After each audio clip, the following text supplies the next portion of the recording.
Well,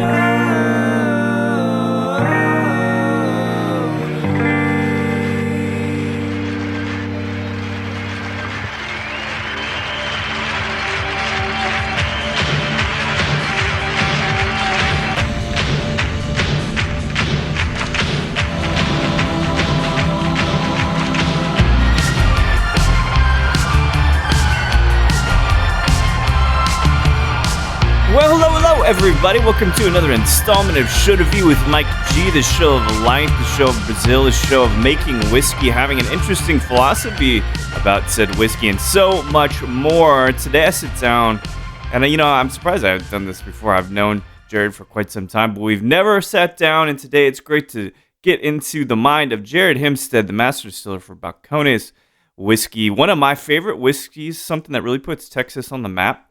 But I'm really about the philosophy of flavors, terroir, if you will, the ecosystems of these yeasts and all these kinds of things, and Jared dives into it. Incredible chat, very, very pensive and thought-provoking. So without further ado, I hope you guys enjoy this great chat with Jared Himstedt.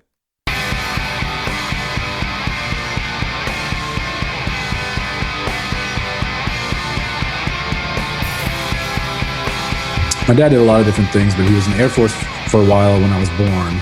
So we were in Japan. We were in Okinawa when I was born. Oh, wow. We weren't there long. We left before I was 2. And then he was stationed at, North or South Carolina. I want to say it was South Carolina. I can't remember the name of the base. Mm-hmm. But then he left. He did his 8 years, got out, and went to seminary and became a music minister. Oh, no kidding. So he was a music minister in the States for a while I was in seminary. And then when he got out, he decided to become a missionary. So we moved to Brazil. And of course, everyone just imagines that we were out in the jungle and we had machetes and he's preaching to natives. But he taught, we lived in the capital, multi-million, very, international city.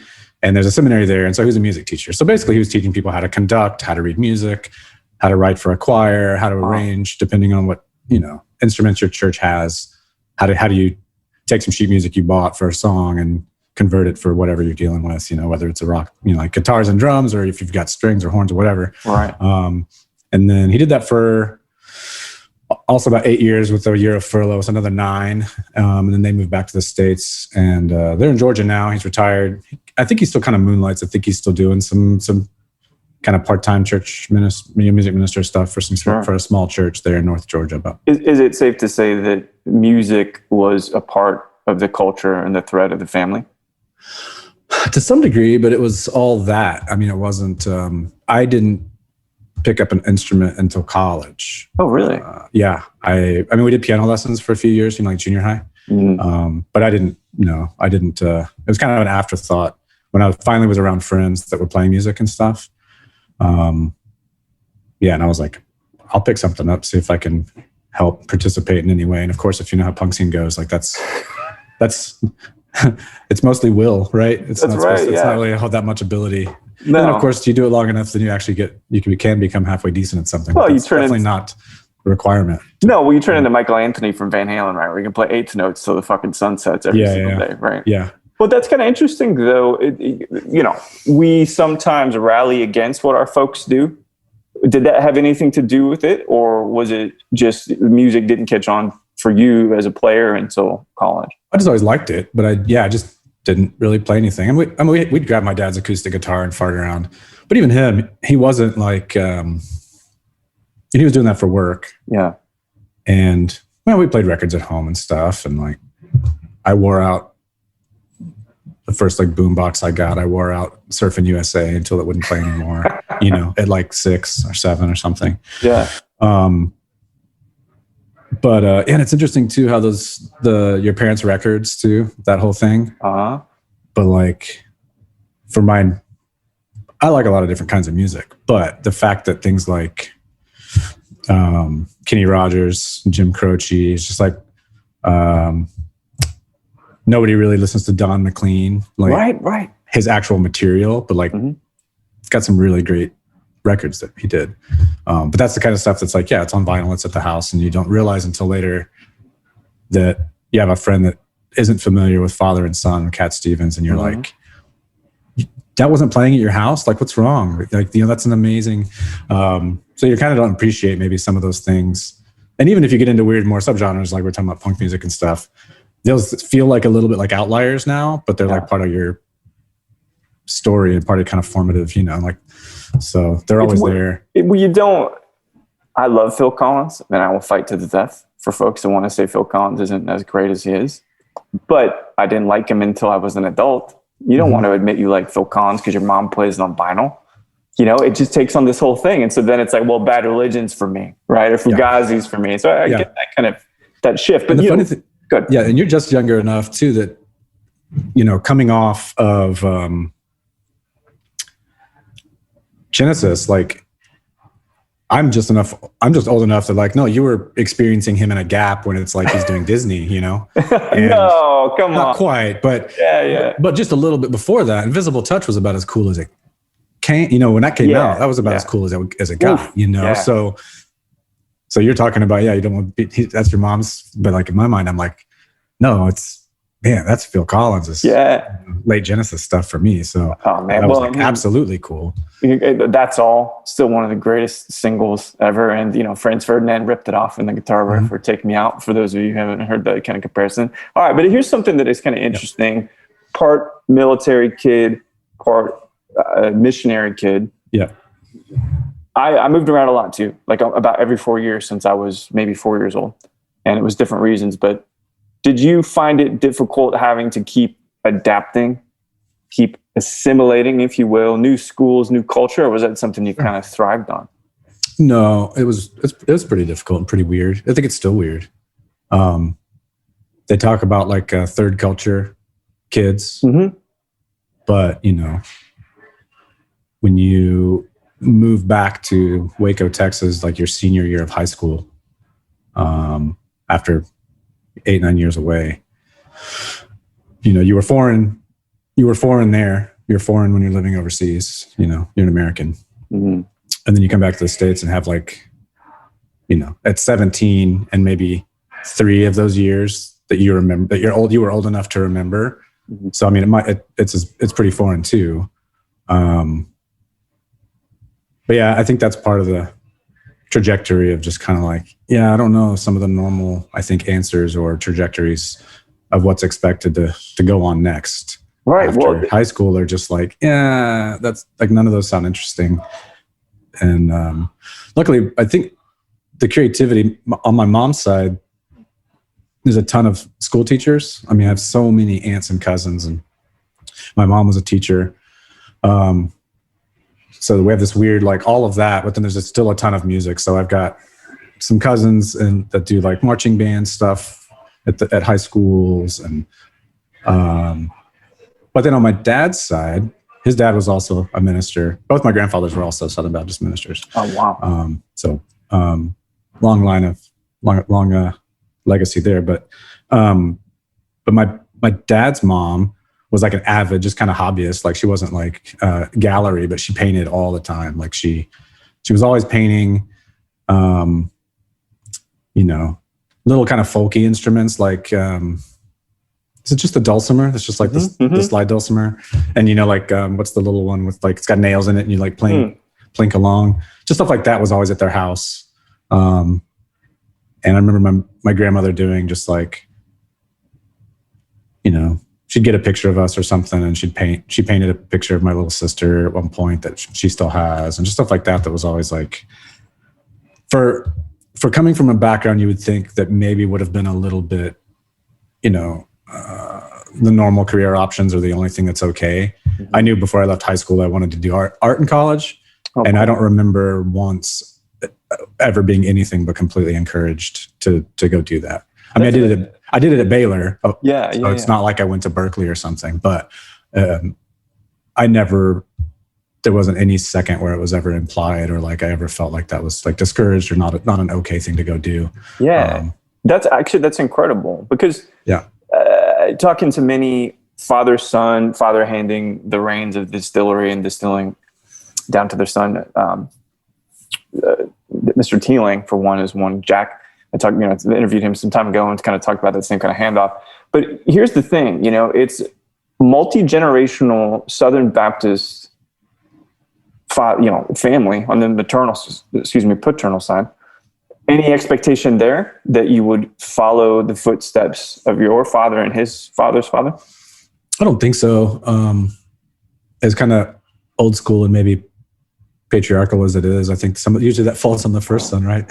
So, and my older brother does run a Christian summer camp in Georgia. They got a bunch of acreage up there and horses and football fields and all that stuff.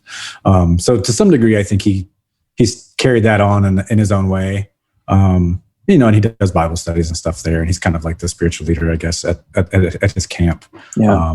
So as long as the oldest one does it, I think everyone else is kind of off the hook. But I don't ever, even with them, I don't, it's weird. I don't feel like there was ever any pressure to like that career path that like somebody, being kind of pushed into. Yeah. Well, when you ministry. As I was mentioning, I was watching the new Dave Bazan documentary, which I guess maybe not so new now, but he's a real transparent dude. Almost maybe to the point where you can peer into his soul and then damage him as someone that's onlooking. Mm-hmm. It's really, really, really revealing. And I love that about Aquarius. No, that's a whole other conversation, but Dave Bazan.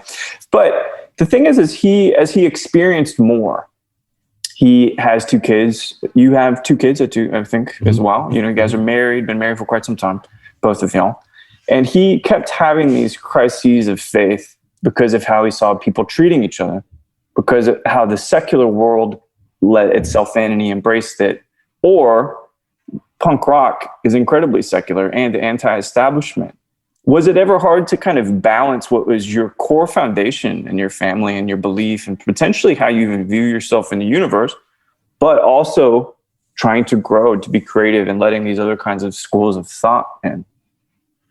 Yeah. I mean, in some ways, no, that was always kind of part of my problem is that I feel like from a pretty early age, probably like 15 or so, my wheels are turning in a weird way and I'm asking weird questions. And I mean, I was explicitly told at some point that I needed to stick to the basics, that the stuff I was going, yeah, but what about this and what about this? And I was reading the Bible on my own and trying to bug my youth pastor or my dad with questions that, they pretty explicitly kind of tried to push me back to just stick with the table of contents, basically. Wow. So I feel like I was wrestling with it. It was never an easy fit. It was never just like, I'm here because the culture makes sense or because the rules make sense or because this feels like home, which especially in the South can be pretty common. It was always kind of a tentative fit for me. So that actually made it weird. It was a weird experience. And then the process of trying to figure out how to manage relating to it. I couldn't help but be affected by stuff I read or even if we're being honest with ourselves and we're paying attention to what actually moves us or what actually touches us in some way that you might say is you have kind of a spiritual experience, whether that's really emotional, mental, whether it's metaphysical, whatever. That's what we experience. Whatever's actually going on, who knows? Some part of my brain is firing off, but that's how it feels. Was just as likely to happen with, Bob Marley or Joshua Tree songs, for God's sake. That stuff was just, and you're sitting there at 15 and going, I don't know if this is okay. Surely, like, how can this not be okay? How can this not be authentic? Because this is more moving to me than religious practices during the week. Wow. Yeah. Are, you know what I mean? Yeah. Sure. So I think, I would land firmly in agnostic. And I mean that in the truest sense that, like, I really don't know. And even when one of your kids goes, Mimi says that this and this is what happens after you die. I can look her straight in the eye and say, I do not know. She may have got it all figured out. Yeah. I don't know. And hopefully I'm conveying that that's not really to me the biggest the most important part of the whole thing is like, how do we cash out, or like what's going to happen when we cash out? Like, I hope that's not what we're spending most of our time thinking about. God, it's such a great point, because what is always more important is the journey itself. So my father shares something. He retired, and I say this loosely because he's been doing some consulting work, been in the restaurant biz for a long time. And he was working his way through his life. He didn't see what was happening around him. He didn't stop and smell the roses, to be cliched, right? And so now he has this time, and all it is about is that big cash out at the end of life. And imagine just not being able to dissipate that fear over years, but except you have to pack it all in a couple of years as you sunset. It's a very strange thing. And so some people meditate, some people embrace their family. For you, do you consider yourself someone who really does appreciate the moment?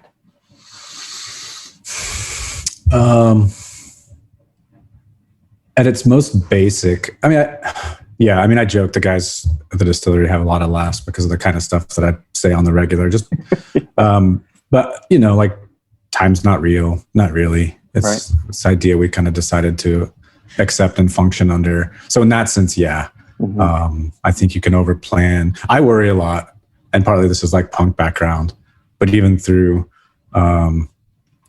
as you get older and job stuff and the amount of time spent, especially when you're trying to, build and grow a distillery, as the most recent example, you can go through seasons where that's eating up a lot of your time. And even if it's not eating up a lot of time, sometimes it's eating up most of your energy. And kind of, once again, especially coming out of like 80s US hardcore, it's like, and the British, anarchist stuff, the late 70s and 80s, it's like, is this how it happens? Is this how you wake up one day and go, oh, I did it too. I wasn't home. I thought I was just wanting to make something good, beautiful, something that people appreciate and makes their lives better. And at retirement age, and you end up with adult kids that don't speak to you, and you didn't have any fun. You know what I mean? Like, dude. But I think it's good though. It's kind of like death. We put it off until it happens, and then we kind of get wrecked, as opposed to maybe living with that kind of, this is finite. That's fine. It's part of the deal. It's coming for everyone. I can wait, and then be really unprepared for hard things that happen. Yeah. So in the same way, I remember thinking with my first daughter, she climbed up in my lap and fell asleep, like in a recliner one evening. And I remember thinking, man, oh crap, it's been a while. I don't remember the last time she did that. And then it hit me like, this one time, sometime soon, this is going to happen and be the last time that happens, which, at least for me, I'm sure some people living like that would maybe feel pretty dark. But for me, it just meant that I thought about that when we were doing it, when it would happen. She's 10 and still like, she's tall and lanky and still like trying to get the 2-year-old dressed this morning to get ready for daycare. And she's climbing on the older one's climbing on my back. I'm wanting to sit in my lap, and like, I'm trying to get some things done, and you can get annoyed, and I do.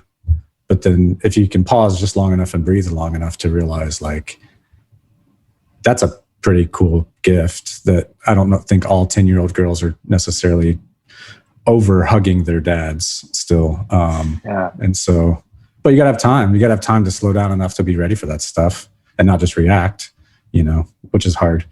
So I don't know if I have any kind of anchor. Yeah. I think presence is a big one. And I think a lot about kind of our elevated image of ourselves as humans, and a lot of religion. Tell me what you mean by that, then. Well, a lot of religious texts can feed into that. Obviously, in the Judeo-Christian tradition, we're very special, and the Holy Text tells us so, above and beyond all other things that exist, that were made, I guess. I'm just not sure I'm buying that. We know more and more all the time about, as a trauma therapist, I can't remember the lady's name that she was on break, taking a vacation, but went to visit a friend that works with a refugee elephants in Africa. And as a trauma therapist, got there and was just blown away because everything about the elephant behavior was completely in line with what she sees with humans. Oh, wow. These are elephants that have seen family and friends slaughtered, poached, and they're building and trying to reforge new communities separated from the place they're from and the people, the animals, the other elephants they know. Anyway, the little things like that happen. It's like the more stuff like that goes on, what was it? How many different words for sadness did Coco have sign language for? It was like 60. We're not giving the things around us enough credit for consciousness and sentience. So I think it would be very valuable going forward for humans to relearn what it means that we're animals. And I think a lot of that is mostly what occupies my thinking and kind of when I dream about if I could just do anything. So I get a lot of excitement and energy out of the fact that, the barred owl that lives on our property had babies last summer or late spring. And I got to watch these two fuzzy, chunky owls that didn't know what they were doing kind of fart around in the yard for a few weeks before they finally were big enough to fly away. But they're out there crying and, they wouldn't fly off when I came close. Or I have a mama raccoon that lives somewhere. I think she used to live in the attic, but I don't know where she lives now. But same thing. I was getting dressed this morning and she walked right up to the kitchen door, which is mostly glass, and she's just kind of looking in. But I feel like being able to be a part of, in some semblance, noticing their rhythms and being somewhere long enough to notice when they leave and they come back.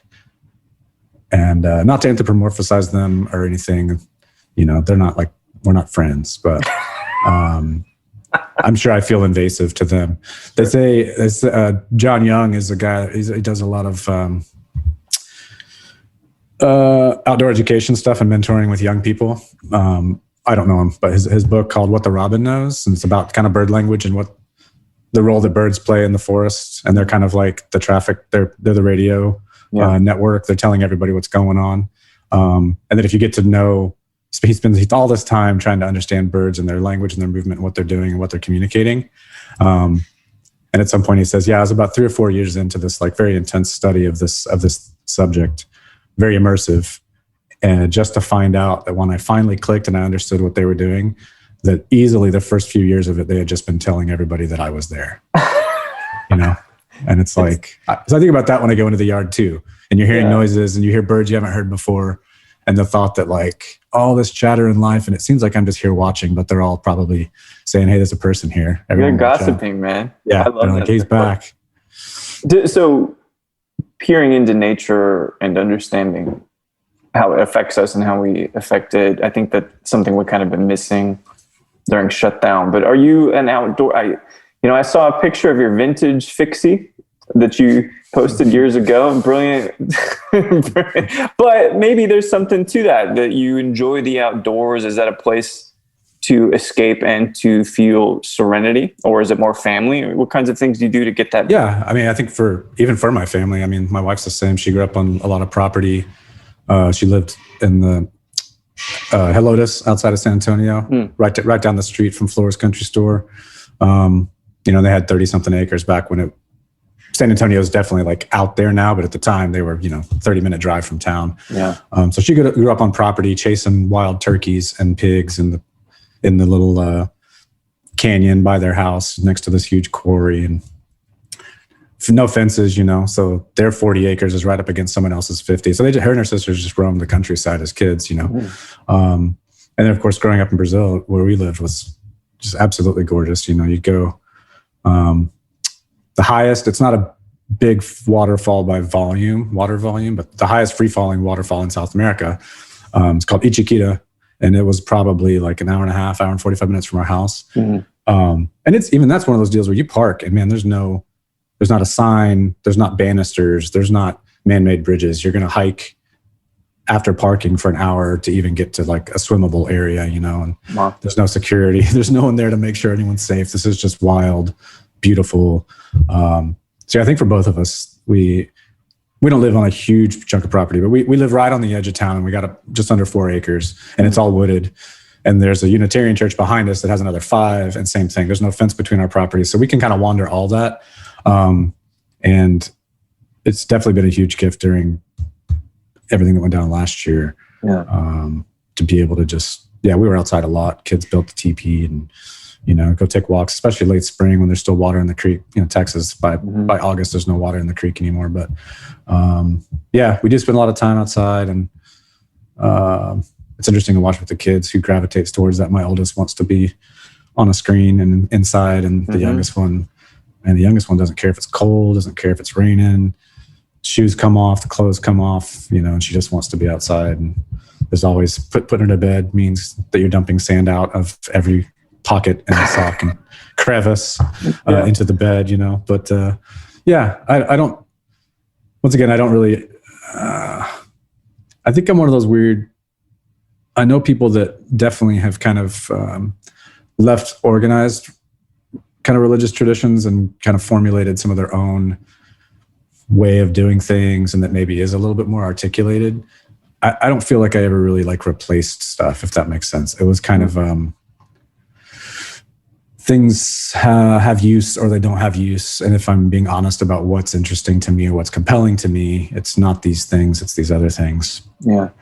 And it is weird. I think my wife more than me struggles with the lack of kind of rituals and kind of observations, and even a lot of other friends of mine that have kind of left the church, trying to figure out, can you figure out ways that maybe celebrating seasons and cycles and other stuff is meaningful and more concrete. We were talking just the other day about how abstracted everything can get. Obviously, we know so much. How in some ways the sun going up and coming down, especially having young kids around, we know that that's not, the sun is not going around the earth. Right. But that is what you experience from this perspective.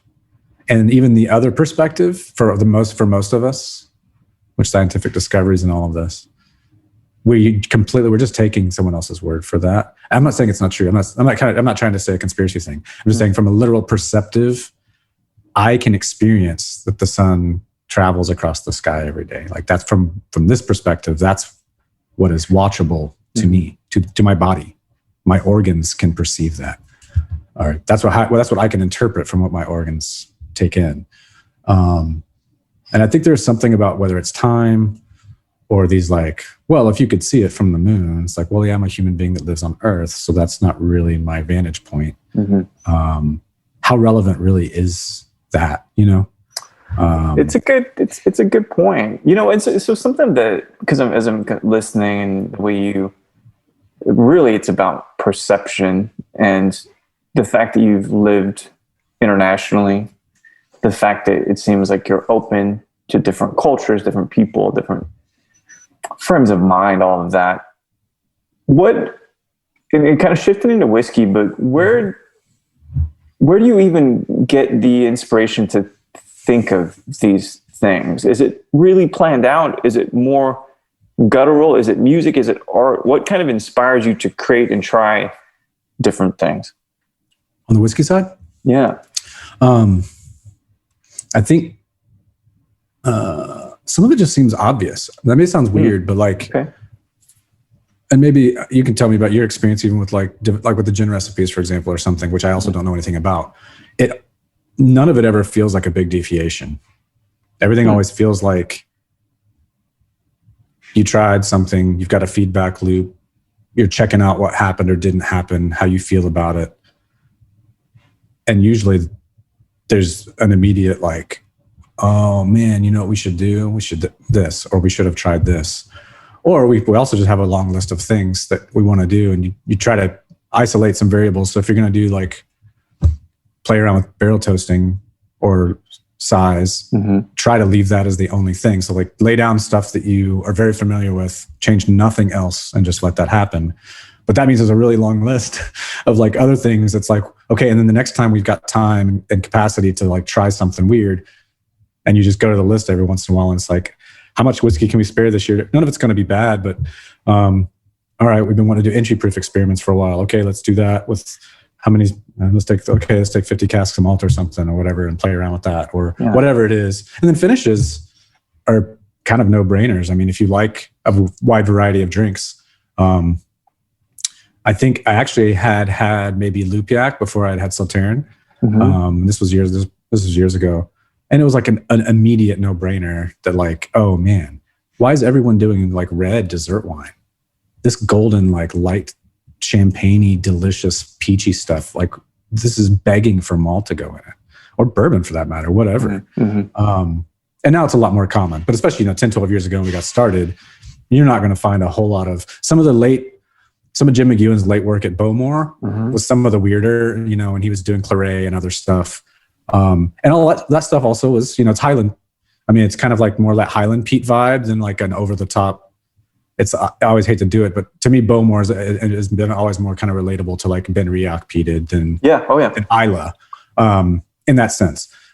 But, he did a lot of stuff before he left to go to Bruichladdich at Bowmore, and obviously at Bruichladdich, they did a ton of weird stuff. But yeah, that idea that did you ever get to have any of the, I know Ardbeg did, Cowlus is the one that I've got when they did their unpeated releases. No, I've never tried it. A distillery is known for big island peat.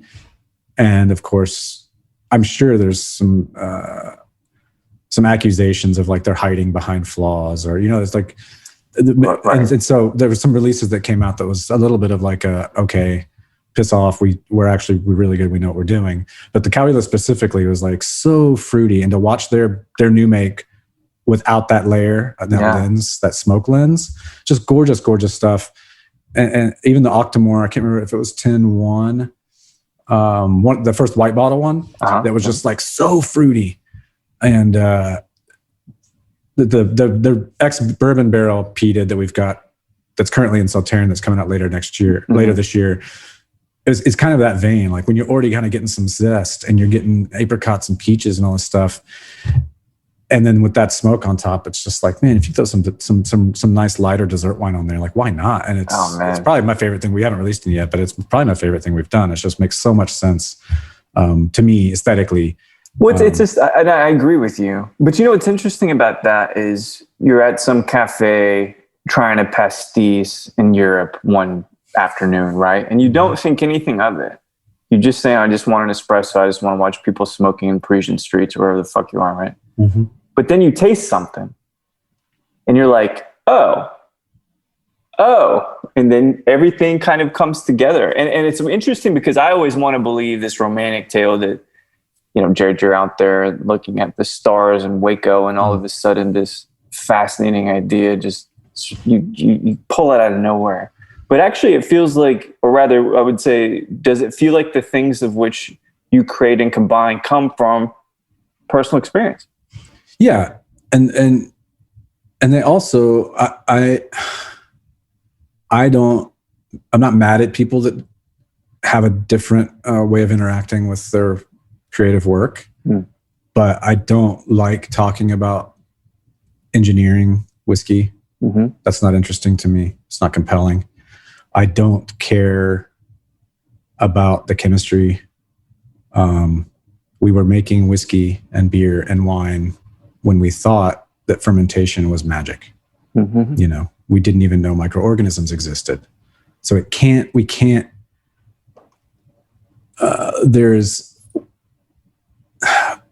completely spitting in the face of all of human history and all of this accumulated wisdom, not science, not knowledge, just wisdom of how to do things and how to do it well. That took a really long time to accumulate, and a lot of people trying things and passing that on to get to a spot where we can do this. And we did it, and we didn't know what Saccharomyces was, and we didn't know what isoamyl acetate or oak lactones. You don't need to know that for it to be good. It's a tool. It's a tool. Yeah. You should learn it. It's your trade. It's your craft, for God's sake. Like, do your homework. Right. And then those are things you can employ as you need them. Do you feel that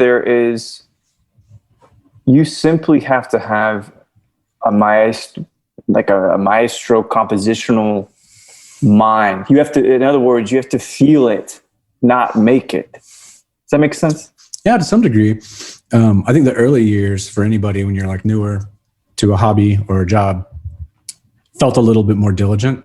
You're like doing homework, you're researching, you're trying everything you can, you're keeping notes. And at some point you've got to let that go.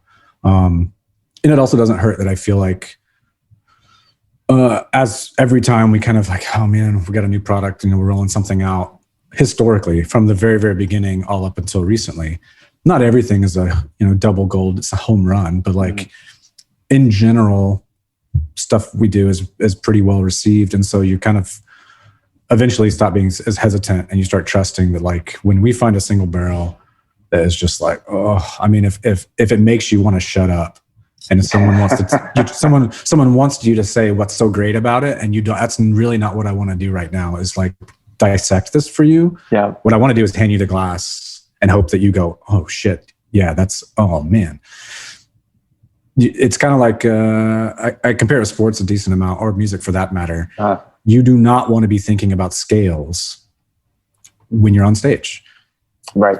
You shoot free throws is the hard one because the way it's set up, you end up overthinking it.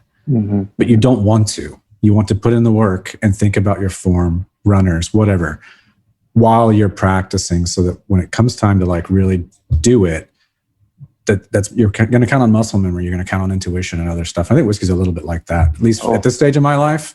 The guys joke too, like I'm so tired of writing tasting notes. I don't want to do it anymore. Yeah. I don't want to break down I don't want to have a competition, which is really kind of a little bit of what happens where I'm going to pull out more obscure tasting and aromas and tasting references in here than you can. So my notes compared to the other guys on the blending team and the distilling team, they're debating whether it's caraway or anise. Or, if it's the banana's brown skin or like the flesh is brown, and that's all valid. It's all totally true.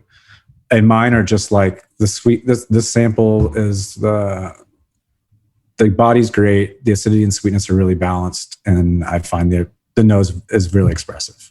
I don't want to talk about which debate, whether it's jasmine or lavender and all that stuff. And I think maybe I did earlier, and I'm kind of over that now, and don't really. It's a whole thing, Yeah. Oh, I know. And it gives one experience that has facets and has movement and it has narrative. It starts and ends, and there's a middle, and it tells a story very quickly, and that's more important to me. I think these days.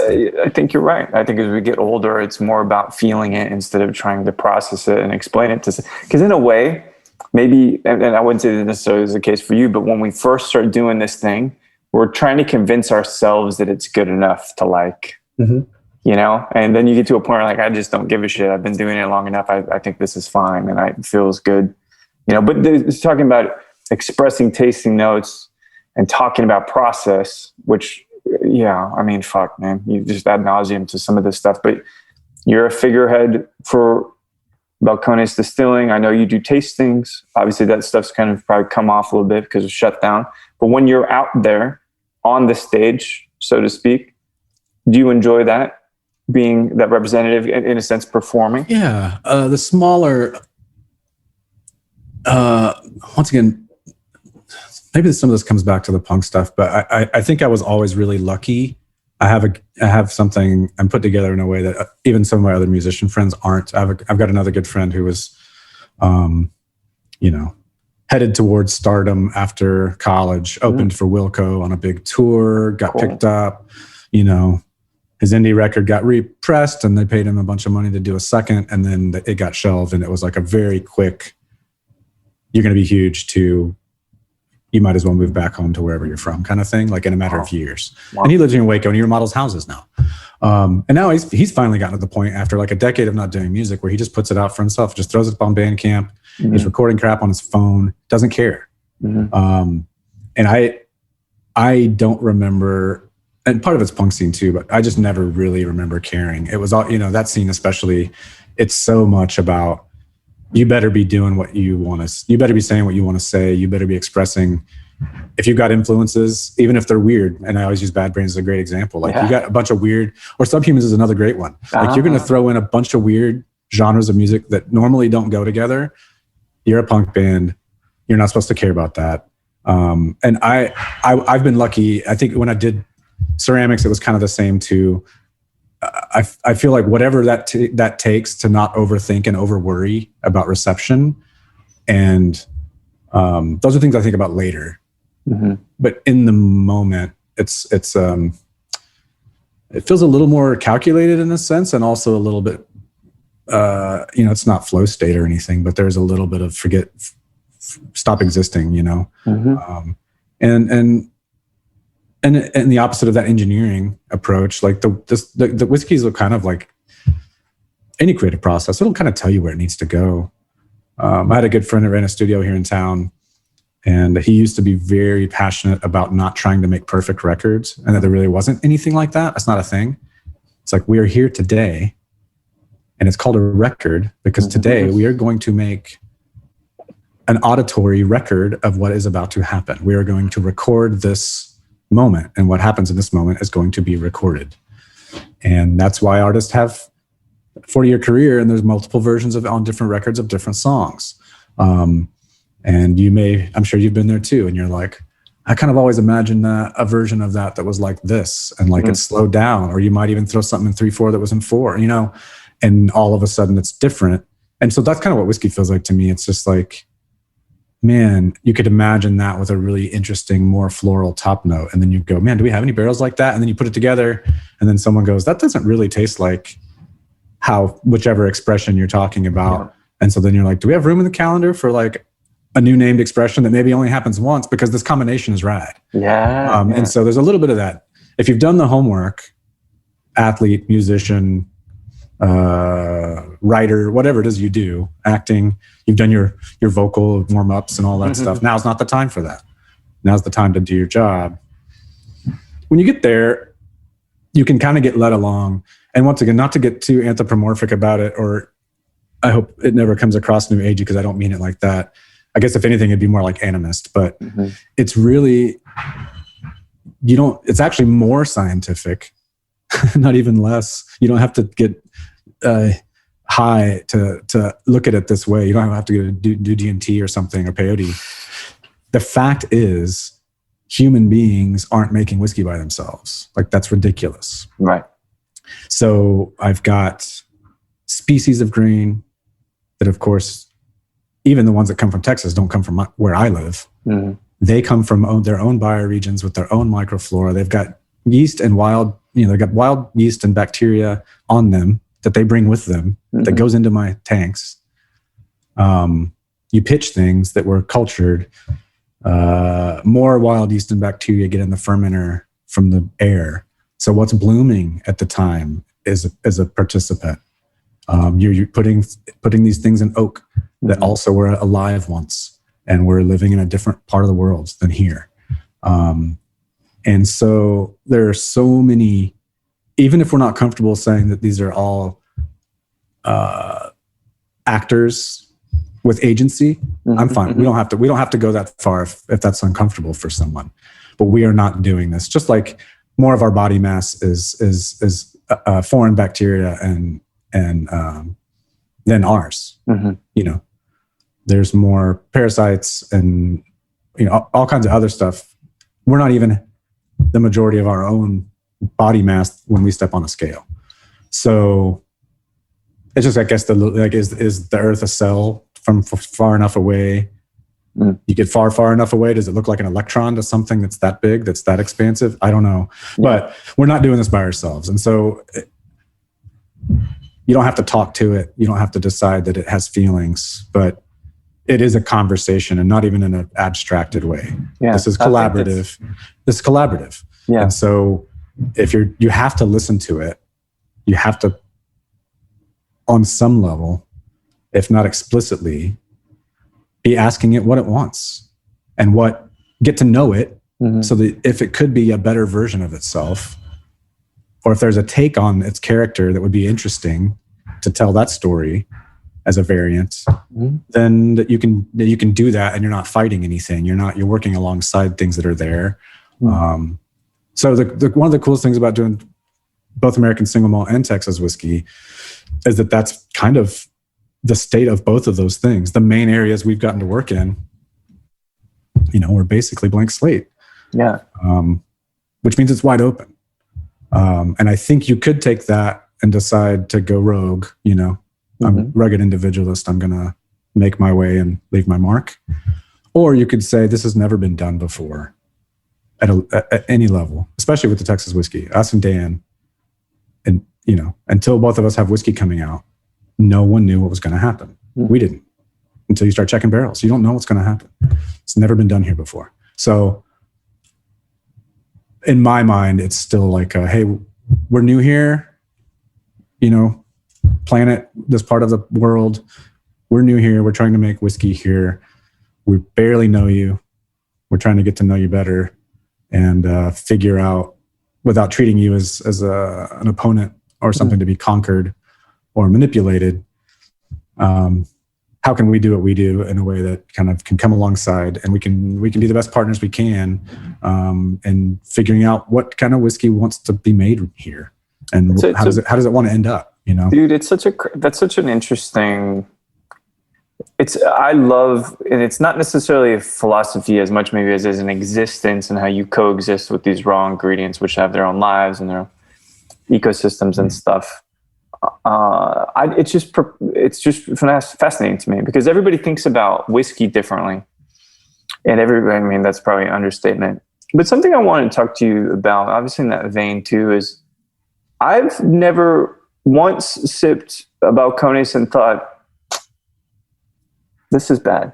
This isn't for me. I never once thought that. And maybe because it's fucking beautiful whiskey that we should not try to put into some other template for how we expect whiskey to be. That's one thing, I think. But I've seen so much lately, and I'm giving that your punk rock attitude, I might know how you respond to this, but people talking shit. And they're not probably skilled tasters, but they're just giving really perfunctory, they're just dismissing Balcones whiskey. Does that ever get under your skin at all? Not too much. I mean, maybe not surprising to go along with some of the rest of my interests, like kind of an over centralized kind of commodity way of doing things is just so not interesting to me. And don't get me wrong, I feel like it's super easy just to prove your nerd points to crap on stuff. I hope I never do that. I hope I'm honest about my opinions, but like, I'm not a big Makers fan. Yep. People love to be like, man, I don't know why everyone's trying to chase down Weller 12. It's shit. I think Weller 12 is absolutely amazing. It was better, but it's good whiskey. Sure. Well, the ones I'm opening. Oh, well, of course. They're old. They're an old bottle. I haven't bought in a long time. The plastic ones, But that being said, I mean, craft beer scene's the same way. We were joking about like the wine finishing arms race. So whiskey's kind of the same. Like whoever can find the most obscure. Ooh, I'm not even sure what that is. What kind of weird, the first time I saw like a Tokai or something, and people are like, ooh, well, it's not port or sherry. Wow, it's really esoteric and exotic. But of course, what matters is like, is the whiskey better or not? Right. Same with bands. People love to drop. Oh, you're not familiar with? Oh yeah, they played like 3 shows in South Bay. In 82, summer of 82. Then they broke up. One of the guys went on to this other band, and whatever.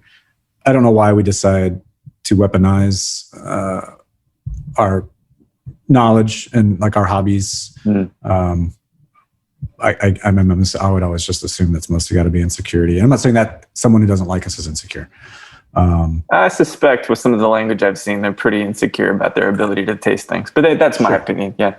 But sorry, I got on a big tangent. But the fact of the matter is still that depending on how exploratory your own personality is with your exploration of spirits, for example, or how attentive you are in the moment when you are doing what I would consider sensory work.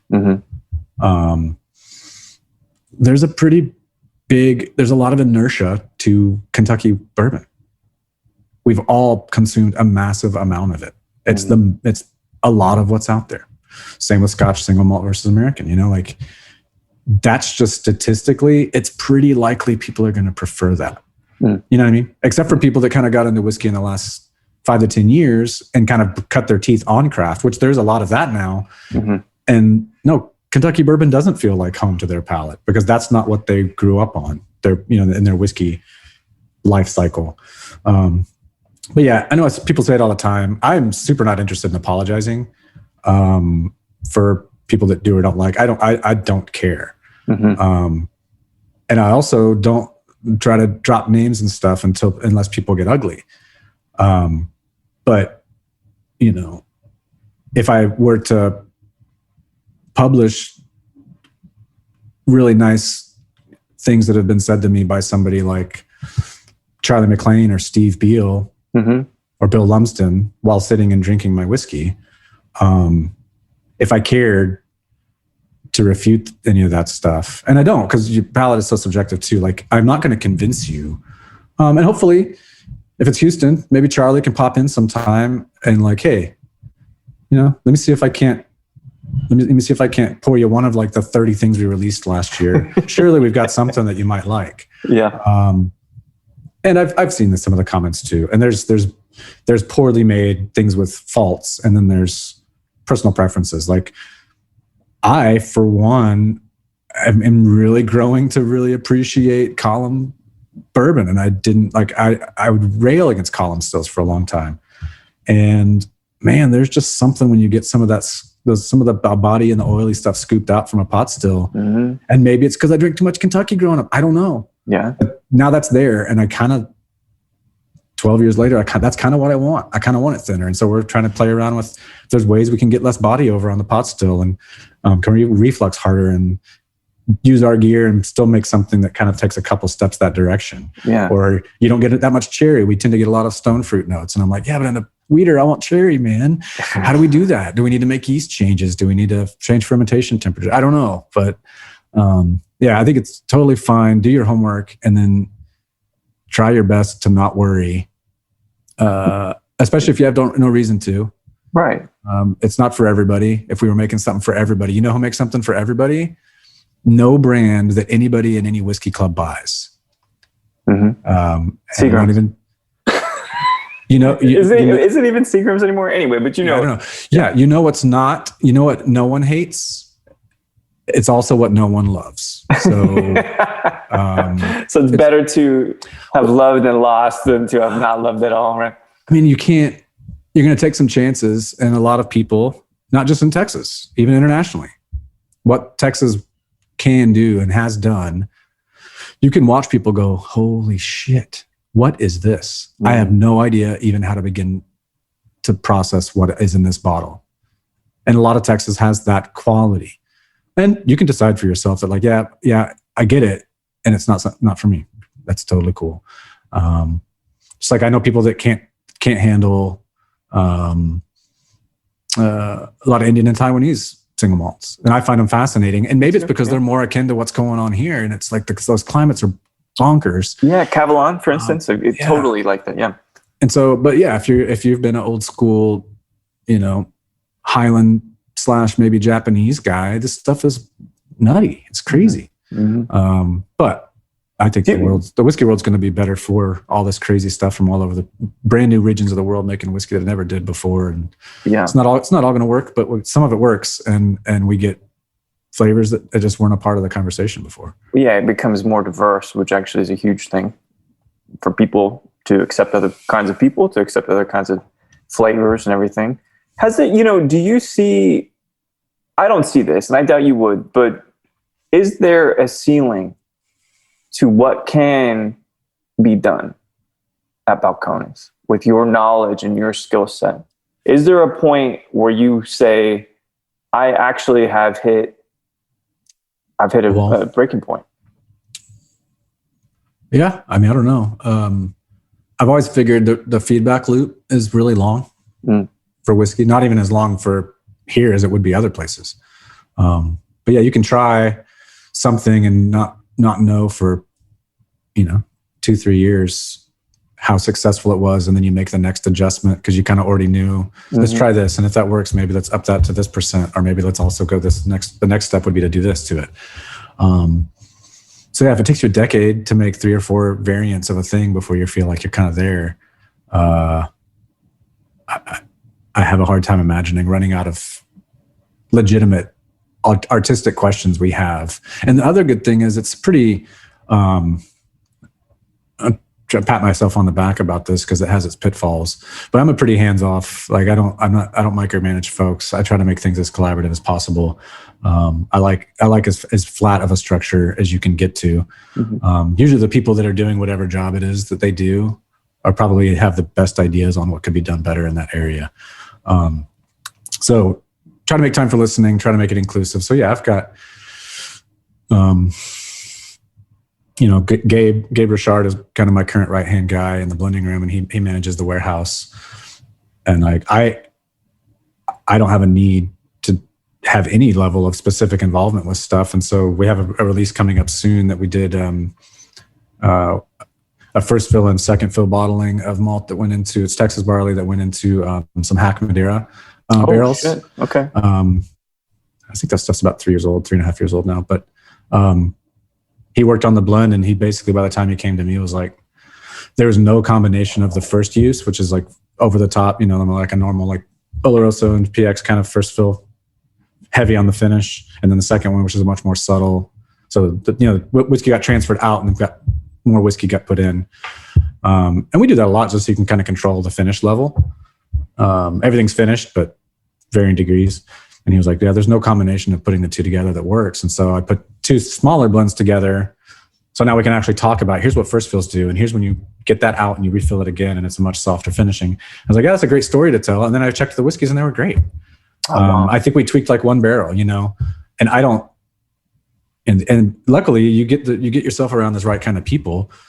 I've asked him like 3 or 4 times on projects that were either his idea or that he kind of did the bulk of the legwork on. Mm-hmm. I'm like, man, we need to pick something and throw your name on a label. Like, I don't care. You should. And I love the fact that like, he doesn't want to do that, because that's not who he is. Has nothing to do with why he's doing what he's doing. Wow. Which makes it even more fun to want to give that to somebody that like, no, if you're going to drive a project from beginning to end, there's no reason why like my name's got to be on all these bottles, especially now that we have enough creative people, and that turns over too. So all that to say, it's never just like the collaborative nature of making whiskey in general. Right. It happens in here too. So I don't feel stagnant because other people get weird ideas.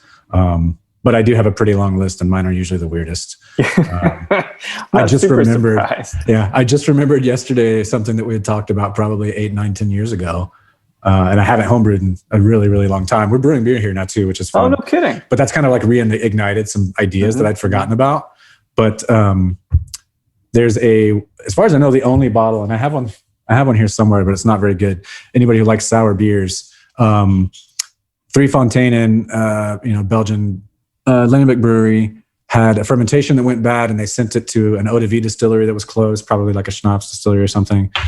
And I don't know enough about the process.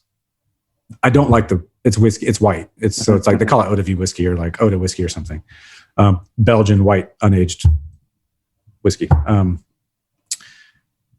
So I don't know if, because the fermentation got messed up, I don't know how it was distilled. I don't know any of the parameters to write out, say, man, making sour beer into whiskey is a horrible idea. But we have been wanting to do it for a long time. And we've actually got a bunch of barrels that Jester King decided weren't fit for blends. Mm-hmm. They toted it all up. So we have this, sacro, lacto, PDO, Brett mixed culture, fully fermented out beer that they decided they weren't going to blend and bottle, that we were going to use. We just were out there today and we're like, oh yeah, we've got to mash something, but we're going to use that as our pitch. Oh wow.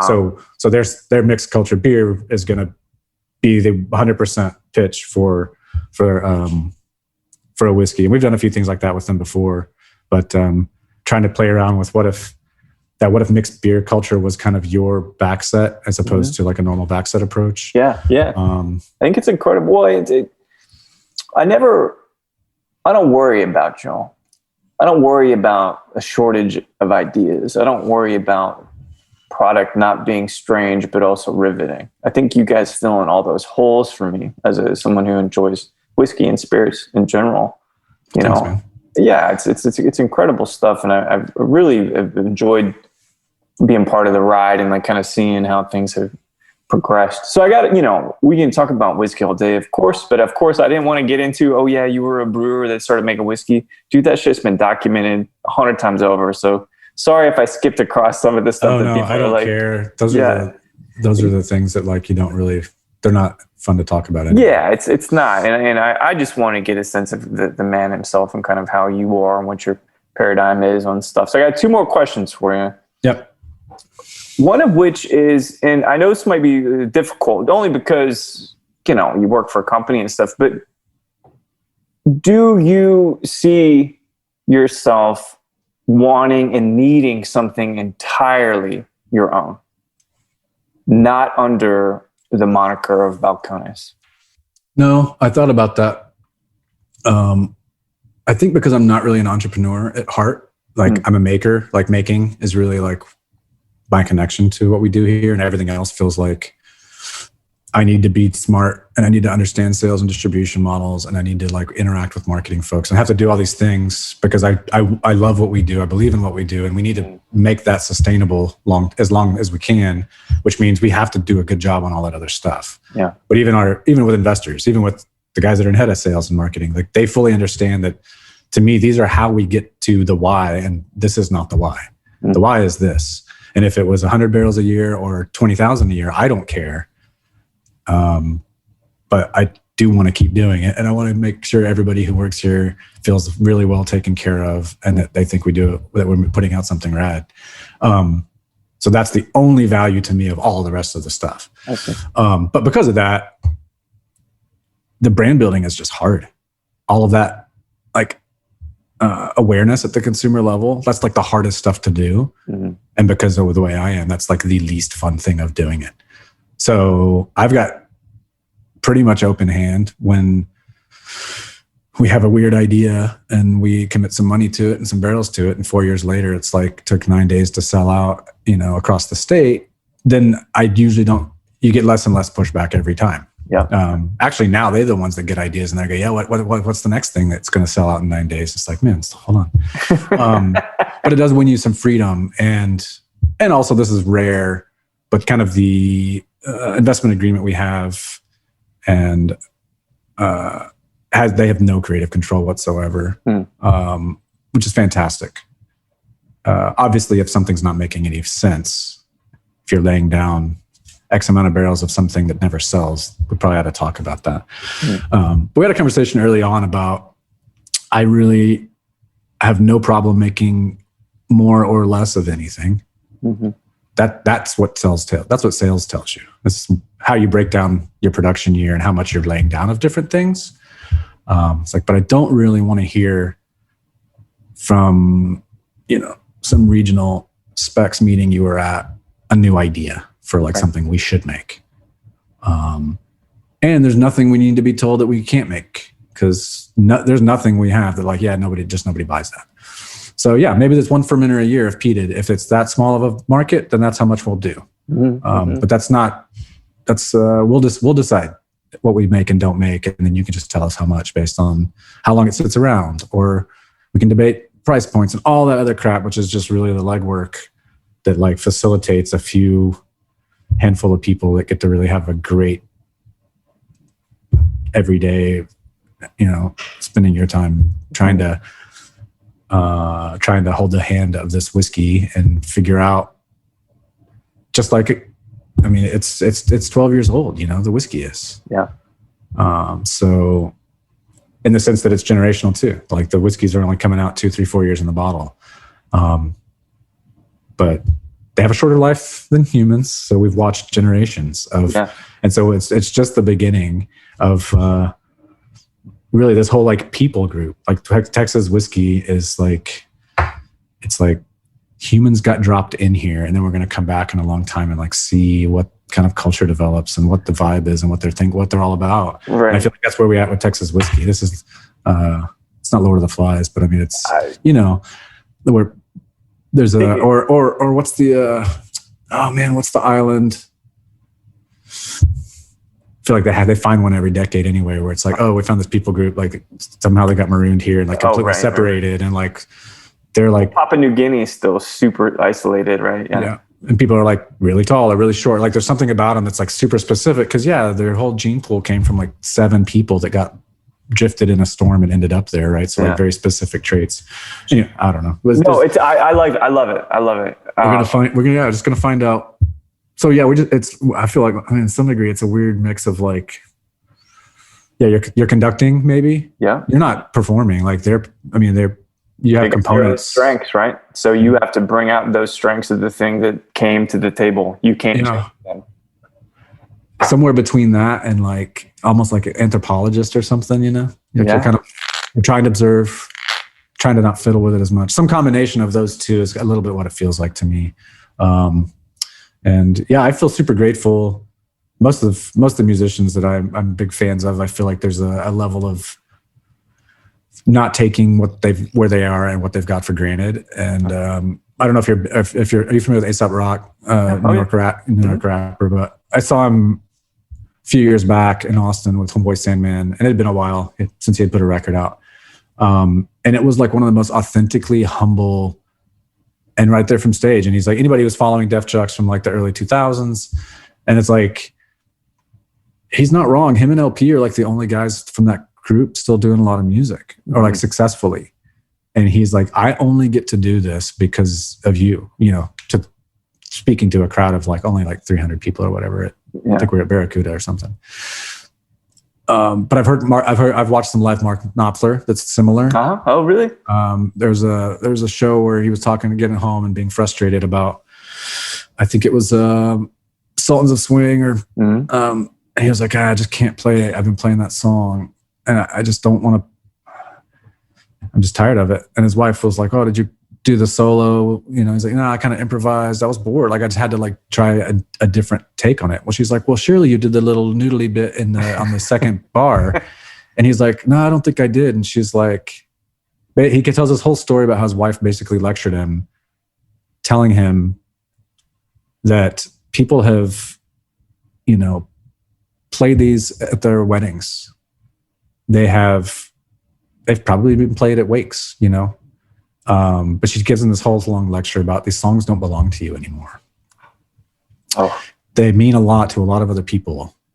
And you need to just do the work to figure out which aspects of these songs do their memories and their connection to it hinge on. And you can let yourself play with the other stuff. But I mean, especially when you get to some of his iconic solos, like you need to know which parts you can mess with and which parts you can't.